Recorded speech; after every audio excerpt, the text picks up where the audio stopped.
Latest టెక్నాలజీతో చిన్న injection తో నన్ను పూర్తి ఆరోగ్యవంతురాలను చేశారు. Elite spine and pain management centre, Manikonda, Dilsukh Nagar. ఉమ్మడి కర్నూలు జిల్లాలో ప్రశాంతమైనటువంటి వాతావరణంలో పోలింగ్ స్టార్ట్ అయింది. అయితే ప్రస్తుతం మనం నంద్యాలలో ఉన్నటువంటి ఒక నియోజకవర్గంగా వస్తుంది. ఇక్కడ ఎన్నికల అధికారులు బారులు ఏర్పాటు చేయాల్సినటువంటి పోలీసులు ఎక్కడ కూడా అస్తవ్యస్తంగా నిర్వహించే పరిస్థితి లేదు. మనతో మాట్లాడడానికి ఇక్కడ ఉన్నారు. సార్ చెప్పండి, ఈరోజు ఇక్కడ ఎన్నికల నిర్వహణ నుంచి ఉన్నా కదా సార్, నేను పొద్దున 6 గంటల నుంచి వచ్చిన యాడ ఉంది సార్ ఈ రద్దీ. ఈడ యాడ చేస్తున్నా, మీ ఇంటిని కరెక్ట్ చేస్తున్నారు ఎవరైనా?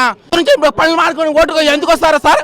ఓటుకి ఎందుకు వస్తారు చెప్పండి. మనతో మాట్లాడడానికి ఇక్కడ పోలీస్ అధికారులు ఉన్నారు. సార్ చెప్పండి, ఎందుకోసం ఇక్కడ అస్తవ్యస్తమైనటువంటి పరిస్థితి ఉంది, ఎందుకు క్యూ లైన్ నిలబెట్టలేని పరిస్థితి? ఇప్పుడు క్యూ లైన్లు అంటే ఇక్కడ మామూలుగా జనాలు ఒకటే గేట్ ఉంది కాబట్టి క్యూ లైన్లో ఇది లేదు. మన వాళ్ళు పోలీసు వాళ్ళు ఆల్రెడీ ఉండారు. ఏమంటే ఒకరు వాళ్ళు లైన్లో నిలబడాలా. పోలీస్ అనేది మనం కూడా మ్యాక్సిమం మనం ట్రై చేస్తాం లైన్లో ఉండడానికి.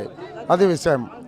మనం ఎమ్మెల్యే షాడో పార్టీగా ఉన్నాం కాబట్టి మేము కూడా లైన్లో ఉండమని చెప్తున్నాం. అది విషయం. ఎందుకంటే వాళ్ళ యొక్క ప్రాబ్లం వాళ్ళు నేను ముందు పోవాలని, అంతేగాని వేరేది ఏం లేదు. కొంతమంది ఓటర్లతో మాట్లాడుతాం. ఇక్కడ ఆగ్రహంగా ఉన్నారు ఓటర్లు. ఎలాంటి ఇక్కడ ఏర్పాట్లు సరైనటువంటి ఎన్నికల అధికారి నిర్వహించలేదు. కేవలం అస్తవ్యస్తమైనటువంటి వ్యవస్థ ఉంది. లోపలికి పంపించాలంటే గంటల తరబడి నిలబడేటువంటి పరిస్థితి ఉంది. చెప్పండి, ఇక్కడ ఉండేటువంటి సిచ్యువేషన్ ఏంటి? ఇక్కడ ఉండేటువంటి సిచ్యువేషన్ యాక్చువల్గా ఇక్కడ పోలీస్ ఆర్గనైజేషన్ అనేది ఫెయిల్ అయింది అనుకుంటున్నాం. ఎందుకంటే కరెక్ట్గా లేడీస్కి సపరేట్గా, జెంట్స్కి సపరేట్గా ఒక లైన్ అనేది లేకోకుండా ఇష్టానుసారం జరుగుతుంది. కొద్దిగా ఆర్గనైజ్డ్ చేసింటే బాగుండేది. అంటే అడిగారు ఇక్కడ ఎన్నికల అధికారులు పోలీసులు. యాక్చువల్గా ఇక్కడ కమ్యూనికేషన్ గ్యాప్ అనేది ఉంటుంది. ఎందుకంటే ప్రజలకు వాళ్ళకు సెంట్రల్ ఫోర్స్ అనుకుంటాను, వాళ్ళకు తెలుగు భాష రాకపోవడం వల్ల మేజర్ ప్రాబ్లం అనుకుంటున్నాను. అంటే కమ్యూనికేషన్ ప్రాబ్లంతో ఇక్కడ ప్రాబ్లం ఏర్పడుతుంది. ఎందుకంటే వీళ్ళ ప్రాబ్లం ఏంటో వాళ్ళకి ఎక్స్ప్లెయిన్ చేయలేకపోతున్నారు. దట్టు వాళ్ళు అర్థం చేసుకోలేకపోతున్నారు. అందుకని ఈ ప్రాబ్లం రైజ్ అయింది అనుకుంటున్నాను. రైట్, ఇక్కడ ప్రధానంగా మనం చూస్తున్నాము ఈ పోలింగ్ సెంటర్ వద్ద అస్తవ్యస్తమైనటువంటి క్యూ లైన్లు ఉన్నాయి. ఎక్కడ కూడా కనీసం పోలీసుల విధి నిర్వహణ సరిగా నిర్వహించలేదు. ఇక్కడ ఇబ్బందికరమైనటువంటి పరిస్థితి ఉంది అని చెప్పేటువంటి పరిస్థితి. చెప్పండమ్మా, ఇక్కడ ఎంతసేపు క్యూ లైన్లో నిలబడ్డారు, ఎట్లుంది ఇక్కడ నిర్వహణ ఏర్పాట్లు ఎలా ఉన్నాయి? బాగానే ఉన్నాయండి. 1 అవర్ అయింది లైన్లో నిలబడి. బాగానే ఉన్నాయి, వేసినాం. క్లియర్గానే పంపిస్తున్నారండి. 90, 96, 97 సపరేట్గానే పంపిస్తున్నారు. అంటే లోపల ఎన్ని పోలింగ్ సెంటర్స్ ఉన్నాయి? మేము వెళ్ళింది 97 అండి. 94 ఉంది, 95 ఉంది, 3.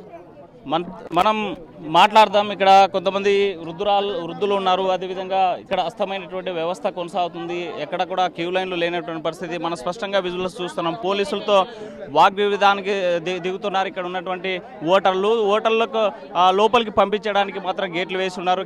2 క్యూ లైన్లు అటు మహిళలకు ఇటు పురుషులకు ఎందుకు సపరేట్ క్యూ లైన్లు పెట్టలేదని ప్రశ్నించేటువంటి పరిస్థితి ఉంది. ఓటర్లు కూడా ఆగ్రహం వ్యక్తం చేస్తున్నటువంటి పరిస్థితి అయితే స్పష్టంగా కనిపిస్తుంది. వెయిట్ చేస్తున్నటువంటి పరిస్థితి అయితే స్పష్టంగా కనిపిస్తూ ఉంది. మాట్లాడదాం మరికొంతమంది ఓటర్లతో అసలు ఏంటి పరిస్థితి అనేది.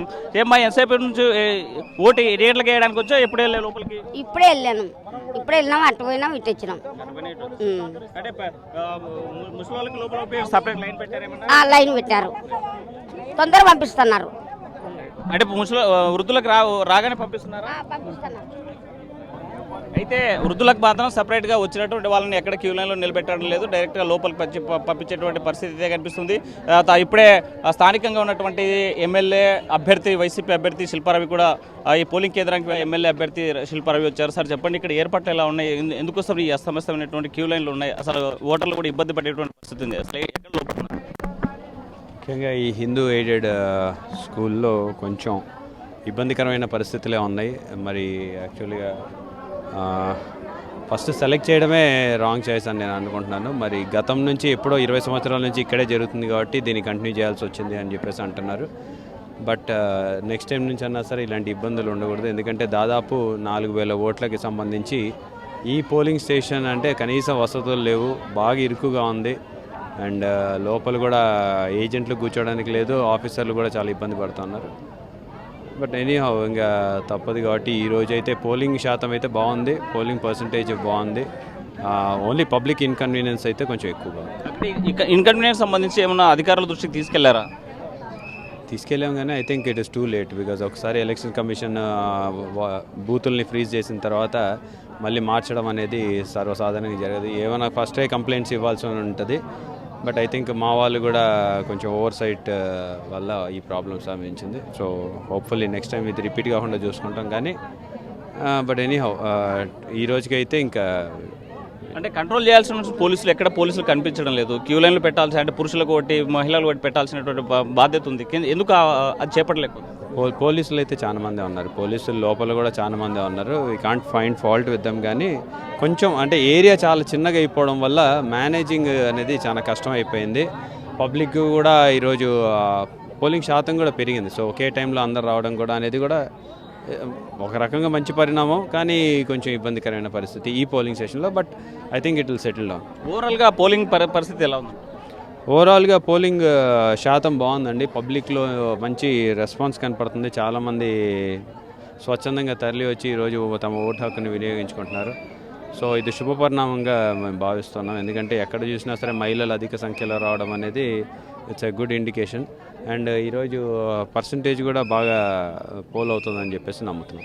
మొత్తంగా చూసుకుంటే గాంధీనగర్ పోలింగ్ స్టేషన్ మధ్య మాత్రం ఇక్కడ క్యూ లైన్లు సరిగా లేవు. విధి నిర్వహణలు సరిగా పరిస్థితి ఏర్పాటు చేసినటువంటి పరిస్థితి కనిపిస్తుంది. వసతులు లేనటువంటి పరిస్థితి స్పష్టంగా కనిపిస్తుంది. ఏమైనా ఎన్నికల అధికారులు ముందుగానే జాగ్రత్తలు తీసుకోవాల్సినటువంటి అవసరం ఉంది అని చెప్పేటువంటి పరిస్థితి. చంద్రశేఖర్తో హుసేన్, ఆర్టీవీ, కర్నూలు. మరిన్ని వీడియోస్ కోసం ఛానల్ ని సబ్స్క్రైబ్ చేయండి. లేటెస్ట్ అప్డేట్స్ కోసం వాట్సాప్ ఛానల్ ని ఫాలో చేయండి. అండ్ లింక్ డిస్క్రిప్షన్ లో ఉంది.